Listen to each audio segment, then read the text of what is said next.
तो आइए सुनते हैं घर जमाई। हरिधन जेठ की दोपहरी में ऊख में पानी देकर आया और बाहर बैठा रहा। घर में से धुआं उठता नजर आता था। छन छन की आवाज भी आ रही थी। उसके दोनों साले उसके बाद आए और घर में चले गए। दोनों सालों के लड़के भी आए और उसी तरह घर में दाखिल हो गए, पर हरिधन अंदर ना जा सका। इधर 1 महीने से उसके साथ यहाँ जो बर्ताव हो रहा था, और विशेषकर कल उसे जैसी फटकार सुननी पड़ी थी, वह उसके पाँव में बेड़ियां सी डाले हुए था। कल उसकी सास ही ने तो कहा था कि मेरा तुमसे जी भर गया है, मैं तुम्हारी जिंदगी भर का ठेका लिए बैठी हूँ क्या। और सबसे बढ़कर अपनी स्त्री की निष्ठुरता ने उसके हृदय के टुकड़े टुकड़े कर दिए थे। वह बैठी यह फटकार सुनती रही, पर एक बार तो उसके मुंह से न निकला कि अम्मा तुम क्यों इनका अपमान कर रही हो। बैठी गट गट सुनती रही। शायद मेरी दुर्गति पर खुश हो रही थी। इस घर में वह कैसे जाए? क्या फिर वही गालियां खाने, फिर वही फटकार सुनने के लिए? और आज इस घर में जीवन के 10 साल गुजरने पर यह हाल हो रहा है। मैं किसी से कम काम करता हूँ? दोनों साले मीठी नींद सोते रहते हैं और मैं बैलों को सानी पानी देता हूँ, छाटी करता हूँ। वहाँ सब लोग पल पल पर चिलम पीते हैं, मैं आंखें बंद किए अपने काम में लगा रहता हूँ। संध्या समय घर वाले गाने बजाने चले जाते हैं, मैं घड़ी रात तक गाय भैंसे दूहता रहता हूँ। यह उसका पुरस्कार मिल रहा है कि कोई खाने तक को नहीं पूछता, उल्टे गालियाँ मिलती हैं। उसकी स्त्री घर में से डोल लेकर निकली और बोली, जरा इसे कुएं से खींच लो, एक बूंद पानी नहीं है। हरिधन ने डोल लिया और कुएं से पानी भर लाया। उसे जोर की भूख लगी हुई थी, समझा अब खाने को बुलावेगी। मगर स्त्री डोल लेकर अंदर गई तो वहीं की हो रही। हरिधन थका मांदा शुदा से व्याकुल पड़ा पड़ा सो गया। सहसा उसकी स्त्री गुमानी ने आकर उसे जगाया। हरिधन ने पड़े पड़े कहा, क्या है, क्या पड़ा भी न रहने देगी या और पानी चाहिए? गुमानी कटु स्वर में बोली, गुर्राते क्या हो, खाने को तो बुलाने आई हूँ। हरिधन ने देखा उसके दोनों साले और बड़े साले के दोनों लड़के भोजन किए चले आ रहे हैं। उसकी देह में आग लग गई। अब मेरी यह नौबत आ पहुंची है कि इन लोगों के साथ बैठकर खाना भी नहीं हो सकता। ये लोग मालिक हैं, मैं इनकी जूठी थाली चाटने वाला हूँ। मैं इनका कुत्ता हूँ जिसे खाने के बाद एक टुकड़ा रोटी डाल दिया जाता है। यही घर है जहाँ आज से 10 साल पहले उसका कितना आदर सत्कार होता था। सारे गुलाम बने रहते थे, सास मुँह जोती थी, स्त्री पूजा करती थी। तब उसके पास पैसे थे, रुपए थे, जायदाद थी। अब वह दरिद्र है। उसकी सारी जायदाद इन्हीं लोगों ने तो कूड़ा कर दिया। अब उसे रोटियों के भी लाले हैं। उसके जी में एक ज्वाला से उठी कि इसी वक्त अंदर जाकर सास और सालों को भिगो भिगो कर लगाए, पर जब्त करके रह गया। पड़े पड़े बोला, मुझे भूख नहीं है, आज ना खाऊंगा। गुमानी ने कहा, ना खाओ मेरी बला से, हाँ नहीं तो खाओगे तुम्हारे पेट में जाएगा, कुछ मेरे पेट में थोड़े ही चला जाएगा। हरिधन का क्रोध आंसू बन गया। यह मेरी स्त्री है जिसके लिए मैंने अपना सर्वस्व मिट्टी में मिला दिया। मुझे उल्लू बनाकर यह सब अब मुझे निकाल देना चाहते हैं। अब वह कहाँ जाए, क्या करे? उसकी सास आकर बोली, चलकर खा क्यों नहीं लेते जी, रूठते किस पर हो? यहाँ तुम्हारे नखरे सहने का किसी में बूता नहीं है। जो देते हो वह मत देना, और क्या करोगे? तुमसे बेटी ब्याही है, कुछ तुम्हारी जिंदगी का ठेका नहीं लिखा लिया है। हरिधर ने मारमाहत होकर कहा, हाँ अम्मा, मेरी भूल थी, मैं यही समझ रहा था। अब मेरे पास क्या है कि तुम मेरी जिंदगी का ठेका लोगी? जब मेरे पास धन था तब सब आते थे, अब दरिद्र हूँ, अब तुम क्यों बात पूछने लगी? बूढ़ी सास भी मुंह फुलाकर भीतर चली गई। बच्चों के लिए बाप एक फालतू सी चीज, एक विलास की वस्तु है, जैसे घोड़े के लिए चने या बाबुओं के लिए मोहन भोग। माँ रोटी दाल है, मोहन भोग उम्र भर न मिले तो किसका नुकसान है? मगर एक दिन रोटी दाल के दर्शन न हो तो फिर देखिए क्या हाल होता है। पिता के दर्शन कभी कभी शाम सवेरे हो जाते हैं। वह बच्चों को उछालता है, दुलारता है, कभी गोद में लेकर या कभी अंगुली पकड़कर सैर कराने ले जाता है, और बस यही उसके कर्तव्य की इति है। वह परदेश चला जाए, बच्चे को कोई परवाह नहीं होती। लेकिन माँ तो बच्चे का सर्वस्व है। बालक 1 मिनट के लिए भी उसका वियोग नहीं सह सकता। पिता कोई हो उसे परवाह नहीं, केवल एक उछलने कूदने वाला आदमी होना चाहिए।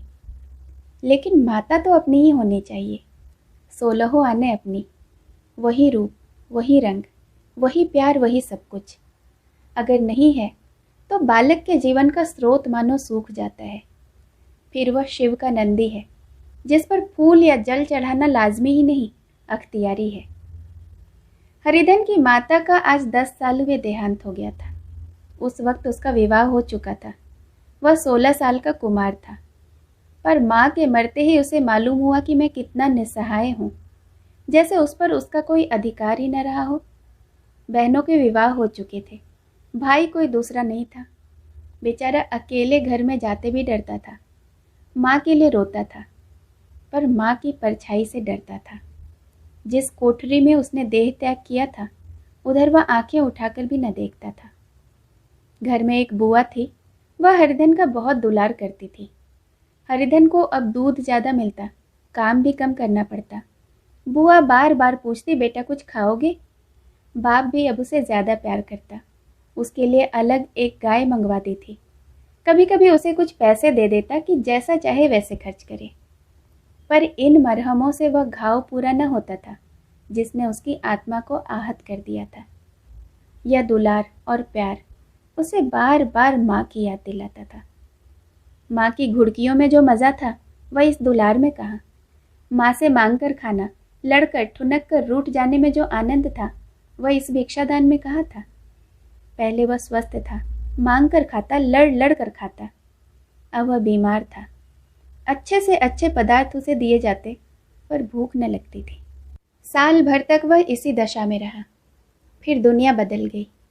एक नई स्त्री, जिसे लोग उसकी माता कहते थे, उसके घर में आई और देखते ही देखते एक काली घटा की तरह उसके संकुचित भूमंडल पर छा गई। सारी हरियाली, सारे प्रकाश पर अंधकार का पर्दा पड़ गया।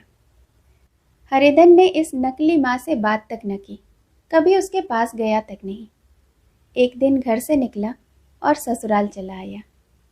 बाप ने बार बार बुलाया, पर उनके जीते जी वह फिर उस घर में न गया। जिस दिन उसके पिता के देहांत की सूचना मिली, उसे एक प्रकार का ईर्ष्या में हर्ष हुआ। उसकी आंखों से आंसू की एक बूंद भी न निकली। इस नए संसार में आकर हरिधन को एक बार फिर मातृ स्नेह का आनंद मिला। उसकी सास ने ऋषि वरदान की भांति उसके शून्य जीवन को विभूतियों से परिपूर्ण कर दिया। मरुभूमि में हरियाली उत्पन्न हो गई। सालियों की चूहल में, सास के स्नेह में, सालों के वाक विलास में और स्त्री के प्रेम में उसके जीवन की सारी आकांक्षाएं पूरी हो गई। सास कहती, बेटा तुम इस घर को अपना ही समझो, तुम ही मेरे आंखों के तारे हो। वह उससे अपने लड़कों की, बहुओं की शिकायत करती। वह दिल में समझता कि सास मुझे अपने बेटों से भी ज़्यादा चाहती है। बाप के मरते ही वह घर गया और अपने हिस्से की जायदाद को कूड़ा करके रुपयों की थैली लिए हुए आया। अब उसका दुगुना आदर सत्कार होने लगा। उसने अपनी सारी संपत्ति सास के चरणों में अर्पण करके अपने जीवन को सार्थक कर दिया। अब तक कभी कभी उसे अपने घर की याद आ जाती थी, अब भूल कर भी उसकी याद न आती, मानो वह उसके जीवन का कोई भीषण कांड था जिसे भूल जाना ही उसके लिए अच्छा था। वह सबसे पहले उठता, सबसे ज्यादा काम करता। उसका मनोयोग, उसका परिश्रम देखकर गांव के लोग दांतों तले अंगुली दबाते थे। उसके ससुर का भाग बखानते थे, जिसे ऐसा दामाद मिल गया। लेकिन ज्यों ज्यों दिन गुजरते गए उसका मान सम्मान घटता गया। पहले देवता, फिर घर का आदमी, अंत में घर का दास हो गया। रोटियों में भी बाधा पड़ गई, अपमान होने लगा। अगर घर के लोग भूखों मरते और साथ ही उसे भी मरना पड़ता तो उसे जरा भी शिकायत न होती। लेकिन जब देखता कि और लोग मूंछों पर ताव दे रहे हैं, केवल मैं ही दूध की मक्खी बनकर निकाल दिया गया हूँ, तो उसके अंतःस्थल से एक लंबी ठंडी आह निकल जाती। अभी उसकी उम्र 25 ही साल की तो थी। इतनी उम्र इस घर में कैसे गुजरेगी? और तो और उसकी स्त्री ने भी आंखें फेर ली। यह उस विपत्ति का सबसे क्रूर दृश्य था। हरिजन तो उधर भूखा प्यासा चिंता दाह में जल रहा था। इधर घर में सास जी और दोनों सालों में बातें हो रही थी। गुमानी भी हाँ में हाँ मिलाती जाती थी। बड़े साले ने कहा, हम लोगों की बराबरी करते हैं। यह नहीं समझते कि किसी ने उनकी जिंदगी भर का बीड़ा थोड़े ही लिया है। 10 साल हो गए, इतने दिनों में क्या 2-3 हजार न हड़प गए होंगे। छोटे साले बोले, मजूर हो तो आदमी घुड़के भी, डांटे भी, अब इनसे कोई क्या कहे। न जाने इनसे कभी पिंड छूटेगा भी या नहीं। अपने दिल में समझते होंगे कि मैंने 2,000 रुपये नहीं दिए। यह नहीं समझते कि उनके 2,000 तो कब के उड़ गए। 1.25 सेर तो 1 जून को चाहिए। सास ने गंभीर भाव से कहा, बड़ा भारी खुराक है। गुमानी माता के सिर से जूं निकाल रही थी, सुलगते हुए हृदय से बोली, निकम्मे आदमी को खाने के सिवाय काम ही क्या रहता है। बड़े, खाने की कोई बात नहीं, जिसकी जितनी भूख हो उतना खाए, लेकिन कुछ पैदा भी तो करना चाहिए। यह नहीं समझते कि पहुनई में किसी के दिन कटे हैं।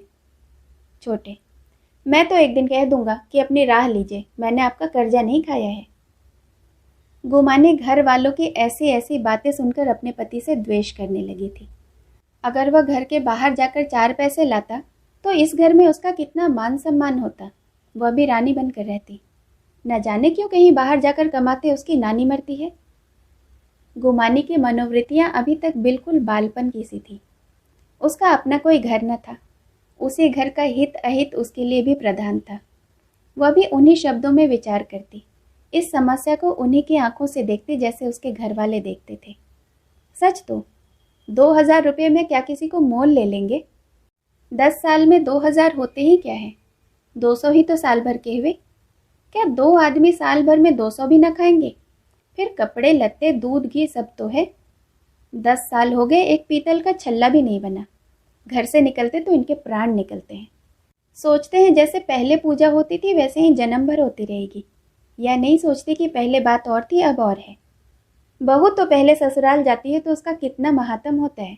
उसके डोली से उतरते ही बाजे बजते हैं। गांव मोहल्ले की औरतें उसका मुंह देखने आती है और रुपये देती हैं। महीनों उसे घर भर से अच्छा खाने को मिलता है, अच्छा पहनने को मिलता है। उससे कोई काम नहीं लिया जाता। लेकिन 6 महीनों के बाद कोई उसकी बात नहीं पूछता। वह घर भर की लौंडी हो जाती है। उनके घर में मेरी भी तो वही गति होती, फिर काहे का रोना। जो यह कहो कि मैं तो काम करता हूँ तो तुम्हारी भूल है। मजूर की बात और है, उसे आदमी डांटता भी है, मारता भी है, जब चाहता है रखता है, जब चाहता है निकाल देता है, कसकर काम भी लेता है। यह नहीं कि जब जी में आया कुछ काम किया और जब जी में आया पढ़कर सो रहे। हरिधन अभी पड़ा अंदर ही अंदर सुलग रहा था कि दोनों साले बाहर आए और बड़े साहब बोले, भैया उठो, तीसरा पहर ढल गया है, कब तक सोते रहोगे, सारा खेत पड़ा हुआ है। हरिधन चट उठ बैठा और तीव्र स्वर में बोला, क्या तुम लोगों ने मुझे उल्लू समझ लिया है। दोनों साले हक्का बक्का हो गए। जिस आदमी ने कभी जबान नहीं खोली, हमेशा गुलामों की तरह हाथ बांधकर हाजिर रहा, वह आज एकाएक इतना आत्माभिमानी हो गया। यह उनको चौंका देने के लिए काफी था। कुछ जवाब न सूझा। हरिधन ने देखा इन दोनों के कदम उखड़ गए हैं तो एक धक्का और देने की प्रबल इच्छा को रोक न सका। उसी ढंग से बोला, मेरी भी आंखें हैं, अंधा नहीं हूं, ना ही बहरा हूं। छाती फाड़कर काम करूं और उस पर भी कुत्ता समझा जाऊं, ऐसे गधे कहीं और होंगे।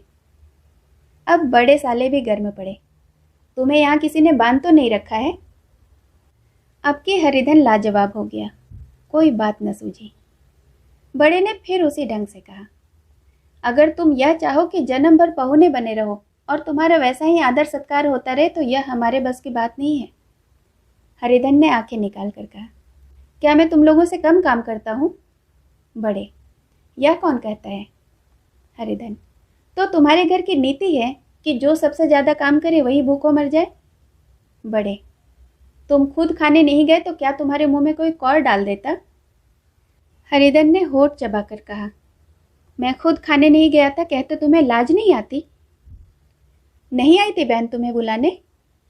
छोटे साले ने कहा, अम्मा भी तो आई थी, तुमने कह दिया भूख नहीं है तो क्या करती। सास भीतर से लपकी चली आ रही थी। यह बात सुनकर बोली, कितना कह के हार गई, कोई उठे ना तो मैं क्या करूं। हरिधन ने विष, खून और आग से भरे हुए स्वर में कहा, मैं तुम्हारे लड़कों का जूठा खाने के लिए हूं। मैं कोई कुत्ता हूं कि तुम लोग खाकर मेरे सामने रूखी रोटी का टुकड़ा फेंक दो। बुढ़िया ने ऐंठ कर कहा, तो क्या तुम मेरे लड़कों की बराबरी करोगे। हरिधन परास्त हो गया। बुढ़िया ने एक ही वाक प्रहार में उसका काम तमाम कर दिया। उसकी तनी हुई भवें ढीली पड़ गई, आंखों की आग बुझ गई, फड़कते हुए नथुने शांत हो गए। किसी आहत मनुष्य की भांति वह जमीन पर गिर पड़ा। क्या तुम मेरे लड़कों की बराबरी करोगे? यह वाक्य एक लंबे भाले की तरह उसके हृदय में चुभता चला जाता था। न हृदय का अंत था, न उस भाले का। सारे घर ने खाया, पर हरिधन न उठा। सास ने मनाया, सालियों ने मनाया, ससुर ने मनाया, दोनों साले मनाकर थक गए। हरिधन न उठा, वहीं द्वार पर एक टाट पर पड़ा रहा। उसे उठाकर सबसे अलग कुएं पर ले गया और जगत पर बिछाकर पड़ा रहा। रात भीग चुकी थी। अनंत प्रकाश में उज्जवल तारे बालकों की भांति क्रीड़ा कर रहे थे। कोई नाचता था, कोई उछलता था, कोई हंसता था, कोई आंखें भींचकर फिर खोल देता था। कोई साहसी बालक सपाट भरकर एक पल में उस विस्तृत क्षेत्र को पार कर लेता था और न जाने कहाँ छिप जाता था। हरिधन को अपना बचपन याद आया, जब वह भी इसी तरह क्रीड़ा किया करता था। उसकी बाल स्मृतियां उन्हीं चमकीले तारों की भांति प्रज्वलित हो गई। वह अपना छोटा सा घर, वह आम के बाग जहाँ वह कैरिया चुना करता था, वह मैदान जहाँ वह कबड्डी खेलता था, सब उसे याद आने लगी। फिर अपनी स्नेहमयी माता की सहृदय मूर्ति उसके सामने खड़ी हो गई। उन आंखों में कितनी करुणा थी, कितनी दया थी। उसे ऐसा जान पड़ा मानो माता आंखों में आंसू भरे उसे छाती से लगा लेने के लिए हाथ फैलाए उसकी ओर चली आ रही है। वह उस मधुर भावना में अपने आप को भूल गया। ऐसा जान पड़ा मानो माता ने उसे छाती से लगा लिया है और उसके सिर पर हाथ फेर रही है। वह रोने लगा, फूट फूट कर रोने लगा। उसी आत्मसम्मोहित दशा में उसके मुंह से यह शब्द निकला, अम्मा, तुमने मुझे भुला दिया। देखो तुम्हारे प्यारे लाल की क्या दशा हो रही है। उसे कोई पानी को भी नहीं पूछता। क्या जहां तुम हो वहां मेरे लिए थोड़ी सी भी जगह नहीं? सहसा गुमानी ने आकर पुकारा, क्या सो गए तुम? नौज किसी को ऐसी राक्षसी नींद आए, चलकर खा क्यों नहीं लेते? कब तक तुम्हारे लिए कोई बैठा रहे? हरिधन उस कल्पना जगत से क्रूर प्रत्यक्ष में आ गया। वही कुएं की जगत थी, वही फटा हुआ टाट, और गुमानी सामने खड़ी कह रही थी कि कब तक कोई तुम्हारे लिए बैठा रहे। हरिधन उठ बैठा और मानो तलवार म्यान से निकाल कर बोला, भला तुम्हें सुध तो आई? मैंने तो कह दिया था मुझे भूख नहीं है। गुमानी, तो कै दिन न खाओगे? अब इस घर का पानी भी न पीऊंगा। तुम्हें मेरे साथ चलना है या नहीं? दृढ़ संकल्प से भरे हुए इन शब्दों को सुनकर गुमानी सहम उठी, बोली, कहाँ जा रहे हो? हरिधन ने मानो नशे में कहा, तुझे इससे मतलब? मेरे साथ चलेगी या नहीं? फिर पीछे से कहना नहीं कि मुझसे कहा नहीं। गुमानी आपत्ति के भाव से बोली, तुम बताते क्यों नहीं कहाँ जा रहे हो? तू मेरे साथ चलेगी या नहीं? जब तक तुम बता न दोगे मैं न जाऊंगी। तो मालूम हो गया कि तू नहीं जाना चाहती। मुझे इतना ही पूछना था, नहीं तो अब तक मैं आधी दूर निकल गया होता था। यह कहकर वह उठा और अपने घर की ओर चला। गुमानी पुकारती रही, सुनो सुनो, पर उसने पीछे मुड़कर नहीं देखा। 30 मील की मंजिल हरिधन ने 5 घंटों में तय कर ली। जब वह अपने गांव की अमराइयों के सामने पहुंचा तो उसकी मातृभावना उषा की सुनहरी गोद में खेल रही थी। उन वृक्षों को देखकर उसका विह्वल हृदय नाचने लगा। मंदिर का वह सुनहरा कलश, उसे देखकर वह इस तरह दौड़ा मानो एक छलांग में उसके ऊपर जा पहुंचेगा। वह वेग से दौड़ा जा रहा था मानो उसकी माता गोद फैलाए उसे बुला रही हो। जब वह आमों के बाग में पहुंचा, जहां डालियों पर बैठकर वह हाथी की सवारी का आनंद पाता था, जहां की कच्ची बेरें और लिसोड़ों में एक स्वर्गीय स्वाद था, तो वह बैठ गया और भूमि पर सिर झुकाकर रोने लगा, मानो अपनी माता को अपनी विपत्ति कथा सुना रहा हो। वहां की वायु में, वहां के प्रकाश में मानो उसकी विराट रूपिणी माता व्याप्त हो रही थी। वहां की अंगुल अंगुल भूमि माता के पद चिन्हों से पवित्र थी। माता के स्नेह में डूबे हुए शब्द अभी तक मानो आकाश में गूंज रहे थे। इस वायु और आकाश में न जाने कौन सी संजीवनी थी जिसने उसके शोकाकृत हृदय को बालोत्साह से भर दिया था। वह एक पेड़ पर चढ़ गया और उधर से आम तोड़ तोड़ कर खाने लगा। सास के वह कठोर शब्द, स्त्री का वह निष्ठुर आघात, वह सारा अपमान भूल गया। उसके पांव फूल गए थे, तलवों में जलन हो रही थी, पर इस आनंद में उसे किसी बात का ध्यान न था। सहसा रखवाले ने पूछा, वह कौन ऊपर चढ़ा हुआ है रे? उतर, नहीं तो अभी ऐसा पत्थर खींचकर मारूंगा कि वहीं ठंडे हो जाओगे। उसने कई गालियां भी दी। इस फटकार और गालियों में इस समय हरिधन को अलौकिक आनंद मिल रहा था। वह डालियों में छिप गया और कई आम काट काट कर नीचे गिराए और जोर से ठट्ठा मारकर हंसा। ऐसे उल्लास से भरी हुई हंसी उसने बहुत दिनों से नहीं हंसी थी। रखवाले को वह हंसी चिर परिचित सी मालूम हुई। मगर हरिधन यहाँ कहाँ? वह तो ससुराल की रोटियां तोड़ रहा है। कैसा हंसोड़ा था, कितना चिबिल्ला! न जाने बेचारे का क्या हाल हुआ होगा। पेड़ की डाल से तालाब में कूद पड़ता था। अब गांव में ऐसा कौन बचा है? डांट कर बोला, वहां बैठे बैठे हंसोगे तो आकर सारी हंसी निकाल दूंगा, नहीं तो सीधे नीचे उतर आओ। वह गालियां देने जा रहा था कि एक गुठली आकर उसके सिर पर लगी। सिर सहलाता हुआ वह बोला, यह कौन है रे शैतान? नहीं मानता? ठहर तो, मैं आकर तेरी खबर लेता हूँ। उसने अपनी लकड़ी नीचे रख दी और बंदरों की तरह चटपट ऊपर चढ़ गया। देखा तो हरिधन बैठा मुस्कुरा रहा है।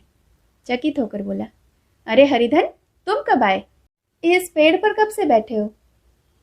दोनों बचपन के सखा वहीं गले मिले। यहाँ कब आए? चलो घर चलो भले आदमी, क्या वहां आम भी मैसर ना होते थे? हरिधन ने मुस्कुरा कर कहा, मंगरू, इन आमों में जो स्वाद है ना, वह और कहीं के आमों में नहीं है। गांव का क्या रंग ढंग है? मंगरू, सब चैन चांद से है भैया। तुमने तो जैसे नाता ही तोड़ लिया। इस तरह कोई अपना गांव घर छोड़ देता है? जब से तुम्हारे दादा मरे सारी गृहस्थी चौपट हो गई। 2 छोटे छोटे लड़के हैं, उनके किए क्या होता है? हरिधन, मुझे अब उस गृहस्थी से क्या वास्ता है भाई? मैं तो अपना लेना ले चुका। मजूरी तो मिलेगी ना? तुम्हारी गैया मैं ही चरा दिया करूँगा, मुझे खाने को दे देना। मंगरू ने अविश्वास के भाव से कहा, अरे भैया कैसी बातें करते हो? तुम्हारे लिए जान तक हाजिर है। क्या ससुराल में अब न रहोगे? अच्छा कोई चिंता नहीं, पहले तो तुम्हारा घर ही है, उसे संभालो। छोटे छोटे बच्चे हैं, उनको पालो। तुम्हारी नई अम्मा से नाहक ही डरते थे, बड़ी सीधी है बेचारी, बस अपनी ही माँ समझो। तुम्हें पाकर तो निहाल हो जाएगी। अच्छा घरवाली को भी तो लाओगे? हरिधन, अब उसका मुंह न देखूंगा, वह मेरे लिए मर गई। मंगरू, तो कोई बात नहीं, दूसरी सगाई हो जाएगी। अब की ऐसी मेहरिया ला दूंगा कि उसके पैर धो धो कर पियोगे। लेकिन कहीं पहली वाली आ गई तो? हरिधन, वह अब ना आएगी। हरिधन जब अपने घर पहुंचा तो दोनों भाई भैया आए कहकर भीतर दौड़े और माँ को खबर दी। उस घर में कदम रखते ही हरिधन को ऐसी शांत महिमा का अनुभव हुआ मानो वह अपनी माँ की गोद में बैठा हुआ है। इतने दिनों ठोकरें खाने से उसका हृदय कोमल हो गया था। जहाँ पहले अभिमान था, आग्रह था, हेकड़ी थी, वहाँ अब निराशा थी, पराजय थी और याचना थी। बीमारी का जोर कम हो चला था, अब उस पर मामूली दवा भी असर कर सकती थी। किले की दीवारें छिद चुकी थी, अब उसमें घुस जाना असहाय न था। वही घर जिससे एक दिन वह विरक्त हो गया था, अब गोद फैलाए उसे आश्रय देने को तैयार था। हरिधन का यह निरवलंबन मन यह आश्रय पाकर मानो तृप्त हो गया। शाम को विमाता ने कहा, बेटा तुम घर आ गए हमारे धन्य भाग, अब इन बच्चों को पालो। माँ का नाता न सही, बाप का तो है ही। मुझे एक रोटी दे देना, खाकर कोने में पड़ी रहूंगी। तुम्हारी अम्मा से मेरा बहन का नाता है, उस नाते तो तुम मेरे बड़े लड़के होते हो। हरिधन की मातृविवल आंखों को विमाता के रूप में अपनी माता के दर्शन हुए। घर के एक एक कोने में मातृ स्मृतियों की छटा चांदनी की भांति छिटकी हुई थी। विमाता का प्रौढ़ मुखमंडल भी उसी छटा से रंजित था। दूसरे दिन हरिधन फिर कंधे पर हल रखकर खेत को चला। उसके मुख पर उल्लास था, आंखों में गर्व। अब वह किसी का आश्रित नहीं, आश्रयदाता था। किसी के द्वार का भिक्षुक नहीं, घर का रक्षक था। एक दिन उसने सुना गुमानी ने दूसरा घर कर लिया है। माँ से बोला, तुमने सुना काकी, गुमानी ने घर कर लिया। काकी ने कहा, घर क्या कर लेगी, मजाक है? बिरादरी में ऐसा अंधेर, पंचायत नहीं अदालत तो है।